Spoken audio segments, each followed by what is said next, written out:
Durant ta scolarité, quel élève tu étais? L'élève, c'était très compliqué, quoi. J'étais toujours. La première partie, j'étais dernier de classe, pas valorisé en plus, donc c'était très compliqué. Ça, c'était jusqu'au CM2. Après, je l'ai dit. Après, il y a eu une deuxième phase. J'ai redoublé le CM2. Donc là, j'ai compris certains trucs, mais j'étais toujours. Là, j'étais premier en maths, c'est sûr. Et j'étais dans le tiers final en français. Après, j'ai tout le collège. Voilà, j'étais volontaire. Bon, j'avais mes parents qui me suivaient quand même. Ils me laissaient pas comme ça. Donc, j'ai pas mal bossé. J'ai jamais eu de capacité de mémoire intellectuelle. Voilà, j'étais peut-être un peu besogneux, un peu. Puis je crois que j'ai eu beaucoup de chance aussi, parce que j'ai eu mon bac. C'est incroyable, je dois jamais l'avoir, et puis je le décroche et voilà. Sur un sujet, enfin, c'est incroyable, je le décroche. C'était le bac E, donc qui était un bac à l'époque qui était même au-dessus de C. Donc il fallait 168 points pour être repêché, j'ai eu 168 points. Et au repêchage, j'avais maths physique obligatoire, voilà, et j'avais philosophie. Et maths physique, j'améliore mes notes, mais pas. Et j'arrive à un philo, alors heureusement c'était à l'oral. Et je tombe sur un sujet qui était le complexe d'Oedipe. Donc un sujet que j'avais préparé, dont le gars m'interroge, je réponds bien, je savais mon truc. Et alors, il me pose une question, et à un moment donné, il me demande qui c'était Oedipe. Moi, je ne savais rien. Je ne savais pas du tout qui c'était, quoi. Sauf que, dans les WC, un pote m'avait donné une BD, et c'était La malédiction d'Oedipe. J'avais lu ça 15 jours avant, et je me rappelle, mais c'est comme si j'étais hier, c'était un mec sur un char, comme ça, il rentrait dans une ville romaine, il écrasait son père, et puis après, il allait baiser avec sa mère, enfin voilà. Mais de là à lui raconter ma BD que j'avais au chiottes 15 jours avant, donc j'ai commencé à dire, voilà, je crois que ça se passe en mythologie. Il me dit oui, oui, et en fait c'était ça. Et j'ai eu 18 sur 20 en philo. Je carburais à 5 sur 20 toute l'année. Voilà. Et grâce à la philo, j'ai eu mon bac. Donc c'est pour dire que le bol. Et comme quoi après je prends des voies. Qu'est-ce que tu as fait après ton bac? Après mon bac, alors moi j'étais très sportif, donc je me destinais à être prof de sport, en plus je le voulais. Mais comme je n'étais pas trop intellectuel, il y avait deux voies pour être prof de sport à l'époque. Il y avait l'UREPS, si on y rentrait, on en sortait professeur, mais il y avait le CREPS, qui était plus facile intellectuellement, plus difficile physiquement, et on en était moniteur, mais c'était pareil, on enseignait. Et le CREPS, il y avait une semaine de concours physique très costaud. Hein. Donc je me suis préparé, donc j'ai fait des super performances toute la semaine. Et le dernier jour, c'est là où je fais du volleyball. Et la fatigue de la semaine, je sais pas quoi, c'est là où je me déboîte l'épaule. Et donc, ils n'ont pas validé la note, ils m'ont pas validé le concours, et donc voilà. Et comme en octobre, il y avait le concours d'entrée à l'UREP, ce qui était beaucoup plus facile pour un mec comme moi, donc voilà, je l'ai passé avec un bras, et c'est comme ça que j'ai fait l'UREP, mais qui était pour moi trop, intellectuellement, trop compliqué, quoi. Voilà, c'était, puisqu'il faut avoir le CAPES. Donc, moi, j'étais plutôt un produit du CREPS, mais voilà. Donc, et l'UREPS, l'inconvénient, c'est que une fois que tu es rentré, tu passes ton DUG, ta licence, et la sanction, elle arrive au bout de 4 ans, avec le CAPES. Donc voilà, donc tu passes 3 années, 4 années tranquille, et puis après, tu te fais sanctionner, donc tu as perdu 4 ans, quoi. Donc tu te retrouves avec un bac plus 3, bac plus 4, mais tu n'as pas le CAPES. Et après, pour se reconvertir, il n'y a pas d'équivalence, quoi. À l'époque, c'est pas comme maintenant où tu peux partir sur des trucs, je sais pas quoi, des brevets d'État, c'était compliqué à l'époque. J'ai fait mon DUG, voilà, je passe mon DUG 1, succès. Mon DUG 2, il me manque une UV en juin, donc je dois la repasser en septembre. Évidemment, je partais 40 jours au Baléares en vacances, donc j'arrive en septembre. Je passe mon UV qui me manquait. C'était un truc toujours en natte physio, donc que du par cœur. J'avais pas mal de mal. Donc je l'ai pas. On accepte que je passe en licence, mais en licence, il faut avoir, pour passer en CAPES, il faut avoir l'UV de DUC2 et ta licence. Donc arrive en juin, je passe mon UV de D2 qui me manque, je passe ma licence en septembre, j'ai pas mon UV de D2. Donc, voilà. Donc je suis obligé en septembre de repasser l'UV de D2 et toute ma licence. Donc là, je décroche l'UV de D2 qui me manquait et je décroche 4 UV sur 5 de ma licence. Il m'en manque un, la nat physio. Je redouble pour 3 heures de cours par semaine. Donc j'y vais au début. Donc, la fac était à 50 km de chez moi. J'y vais et ça représentait 3 heures de cours par semaine. Et les premières fois j'y vais, c'était à la virgule près le même cours que l'année d'avant. Voilà. Donc j'ai dit, je ne vais pas perdre mon temps, je vais bosser les cours de la maison. Entre-temps, je décroche un poste de pion dans mon village, dont j'étais bien payé, je vivais chez papa, maman, enfin voilà. Donc là, ce qui se passe, c'est que je loupe les partiels. Je savais que c'était aux alentours de mars, comme ça, j'y vais au mois de mars. À 10 heures, le partiel venait d'avoir lieu à 8 heures. Donc je ne peux pas passer le... Donc si j'ai pas le partiel, voilà. Et comme ça, et comme j'étais pion, ben en fait, je suis resté pion. Et c'est quand j'ai rencontré mon ex-femme qu'elle m'a dit, c'est quand même con que tu valides pas ta licence. Et donc, pendant qu'elle préparait son concours de CPE, moi j'ai préparé l'UV qui me manquait et j'ai décroché, voilà, c'est comme ça que j'ai eu ma licence. Mais j'ai jamais passé le CAPES en fait, voilà. Donc j'ai un bac plus 3 qui t'ouvre la porte de certains concours, tu vois, ou des trucs, mais voilà, avec ça, tu fais pas grand-chose. Hein. Tu as fait quoi après cette licence? Alors, après cette licence, j'étais pion. Voilà, j'étais le roi du pétrole. Hein. Je gagnais bien ma vie. En plus, je cumulais parfois des heures sup. Je vivais chez mes parents. Je l'aidais à la ferme, tu vois. Je partais la demi-journée au ski. Enfin, je tournais en Golf GTI. Je vais te dire, voilà. Donc, j'avais une très belle vie de branleur. Mais je gagnais ma vie, quoi. Et puis,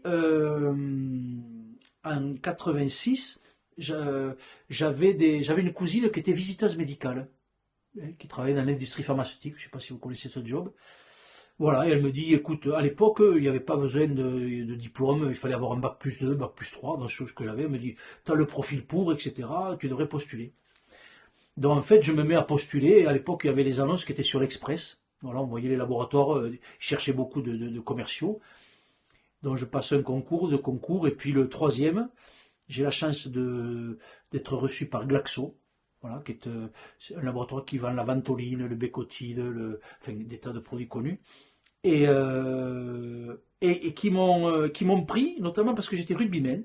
Hein, il y avait un directeur marketing là, qui était amoureux du rugby, voilà, et il m'a pris là-dessus. Voilà, j'ai développé certainement des trucs qu'il n'y a plus. Et en fait, j'ai eu la chance de rentrer dans ce labo qui était un des plus gros mondiaux, qui en fait, 10 ans après, a racheté d'autres labos, et c'était toujours lui qui rachetait, quoi. Donc en fait, on s'est retrouvés, donc j'ai pas subi le phénomène des rachats où j'ai été licencié, enfin voilà, donc j'étais toujours dans le labo qui rachetait, on est devenu le plus gros laboratoire mondial, et c'est comme ça que j'avais aucune raison de partir, vu que j'étais dans le plus gros, enfin voilà, c'était pas, au début c'était un coup de bol, mais je suis resté, et j'ai fait carrière là-dedans. Donc tu as commencé en faisant visiteur. Voilà, en fait, visiteur médical, tu es commercial. Voilà, le labo te confie un secteur, te confie trois produits à peu près, et tu es chargé d'aller en faire la promotion à des médecins. Tu vends rien, hein, tu sors pas de là avec un bon de commande, mais tu lui expliques que ton produit c'est le meilleur pour telle et telle raison, et après, si tu l'as convaincu, lui derrière, il prescrit. Voilà, donc, mais comme nous derrière, on a tous les résultats des pharmacies, on sait si le commercial est un bon commercial ou non. C'est un peu frustrant parce que toi, tu n'as pas le bon de commande, mais derrière, tu es quand même analysé sur des résultats. Tu as fait ça combien de temps? Visiteur médical, je l'ai été 9 ans. Alors j'aurais pu évoluer au bout de 4 ans parce qu'on m'a proposé un poste. Mais comme je trouvais le secteur injuste, je me suis exprimé, j'ai expliqué que c'était pas logique, que je le voulais comme ça, et bon, et on l'a donné à quelqu'un d'autre. Mais il se trouve que j'étais pas pressé parce que je gagnais plus d'argent que mon patron, que mon directeur, parce qu'il se trouve que j'étais pas trop mauvais, et voilà, donc j'avais des primes et je carburais très bien, quoi. Donc j'étais heureux comme un prince, voilà, j'ai travaillé autour de chez moi, enfin voilà. Donc 9 ans de visiteur médical, et ensuite? Voilà. Et ensuite, de 86 à 96, et en 96, on rachète un laboratoire, voilà, la Glaxo rachète un labo qui est Wellcome, ça s'appelait Glaxo Wellcome, et donc qui dit rachat dit plan social, et en fait, voilà, je maîtrisais parfaitement mon secteur, j'étais le champion du monde, et pour me récompenser, en fait, on m'a changé de secteur, et on m'a mis autour de Toulouse, parce qu'il fallait le développer, tout ça, bon. Et ça m'a pas du tout plu. Donc, je suis allé à un moment donné, je me dis, je vais pas, en fait, je vais pas refaire ce que j'ai déjà bien fait. Je ne peux que me planter, quoi. Donc, ils cherchaient un directeur régional, donc un patron pour faire la région du centre. Et à l'arrache, je suis allé postuler. Et ils étaient en phase finale comme ça. Et en fait, ils m'ont donné le poste là-haut. Voilà. Donc c'était en octobre. Donc j'ai vécu un an tout seul à l'hôtel dans ma région, là-haut, en ayant un 80, j'avais mes deux gosses, enfin j'en avais un tout au moins. Parce que ma femme est en éducation nationale, elle avait son poste sur la région toulousaine, donc moi je suis parti, voilà. Euh, et comme c'était en début, c'était en octobre, j'ai passé un an pratiquement là-haut. Juste, tu peux préciser où là-haut? À Limoges. Voilà, j'étais basé autour de Limoges et je faisais tout le centre de la France, une énorme région. Voilà, donc pendant un an, je redescendais les week-ends, voilà. Et puis arrive l'été, donc je trouve, on s'installe là-haut. Et je devais finir ma vie là-haut, quoi, puisque j'étais le patron et les postes, il n'y en avait pas d'autres, quoi. C'était tellement rare. Donc je commence en septembre à démarrer la vie en habitant sur place, c'était le bonheur. Et à l'époque, c'était les Minitel, il n'y avait pas d'ordinateur. Et au mois d'octobre, il y avait à peine un mois que je tournais sur place, je vois poste à pourvoir Toulouse, directeur régional. Et c'était des régions, jamais elles se libéraient parce que les mecs, une fois que tu as Toulouse, comme des belles régions comme ça, tu pars pas, quoi. Et là, le mec s'était fait virer. Et donc, je postule.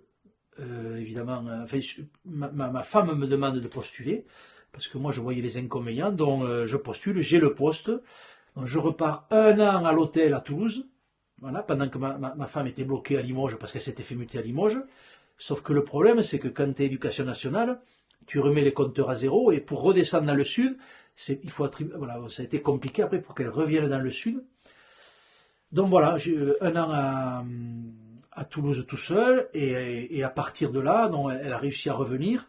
Et puis là, on s'est installé en banlieue. Entre-temps, on vend notre maison du Gers et on s'installe dans une très belle maison, je vais très vite, autour de Toulouse. Et c'est là où, à un moment donné, je me retrouve, quand j'ai eu Toulouse, là, voilà, là, j'ai eu 3 ans, j'ai eu 3 ans où j'étais la star en tant que manager chez moi. Enfin, les produits sortaient, j'étais meilleur de France. Pas parce que j'étais excellent, hein, mais j'avais des équipes excellentes. Et puis, avec des personnalités de folie, moi, en manette, tout ça, honnêtement, on a eu 3 ans, là, un modèle, enfin, on gagnait tous les challenges, on était vraiment les stars, quoi. Et jusqu'au jour où, comme je disais tout à l'heure, j'avais tout en 2001, et à un moment donné, je rencontre dans ma boîte, qui était à 70% avec des filles, je rencontre une commerciale qui était de Lyon, et voilà, qui m'a tourné la tête, et à un moment donné, t'es pris. C'est-à-dire, si tu laisses tomber ta relation, mais t'as des remords toute ta vie, et puis si tu... Et voilà, et tu te dis, j'ai pas d'autre choix que d'y aller, quoi. Donc j'ai tout plaqué, je me suis fait muter là-bas, et là, j'ai mangé mon pain noir, quoi. Là, parce que j'ai pris la région...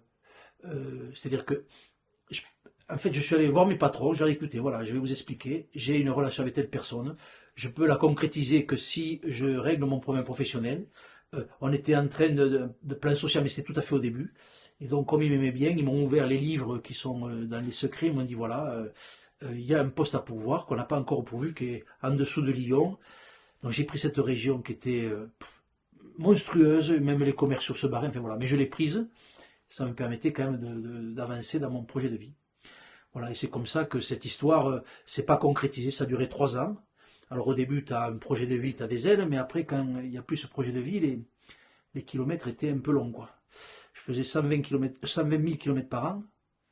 Ouais, ouais, non, là, mes proches et mes amis, ils avaient peur que je me plate, quoi, parce que j'étais tout le temps sur les routes, tu fais des heures, et puis quand tu arrives, l'administratif n'est pas fait, il faut faire l'administratif, alors que quand tu es sur place, voilà.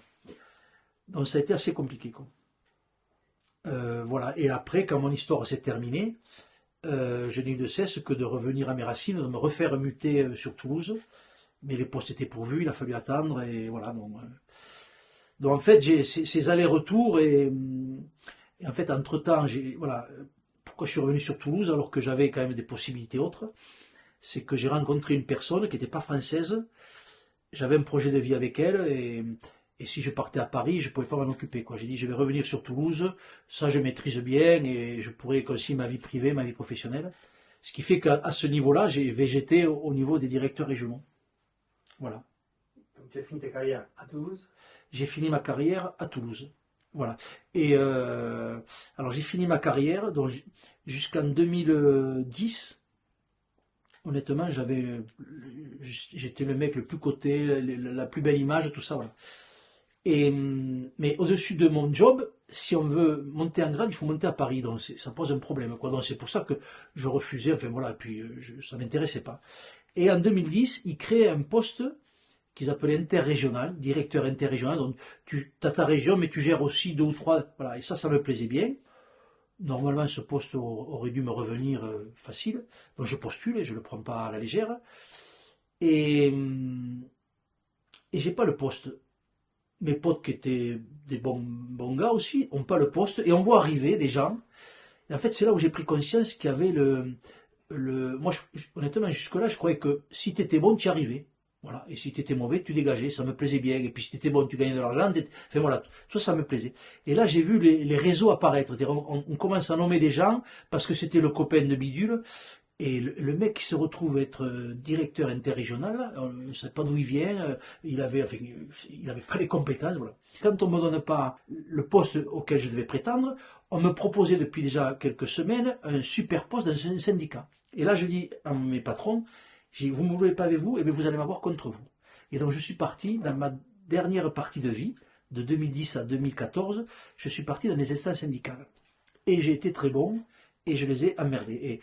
Et c'est vrai que si j'ai un regret, c'est d'avoir quitté ma boîte en allant les embêter parce que j'ai eu des rapports avec mes patrons excellents. Quoi. Voilà.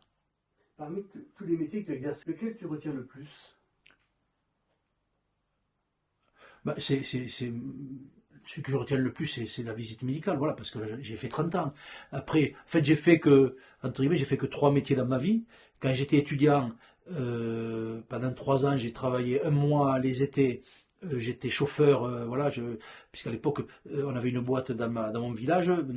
Avant les ordinateurs, on perforait, donc j'amenais les courriers, ces cartes perforées de mon village à l'aéroport. Voilà. Et j'avais 3 voyages à faire par jour, donc un dans la nuit, voilà, j'ai fait ça. Après, j'étais pion. Voilà, j'étais un très bon pion. Voilà, c'était rigolo.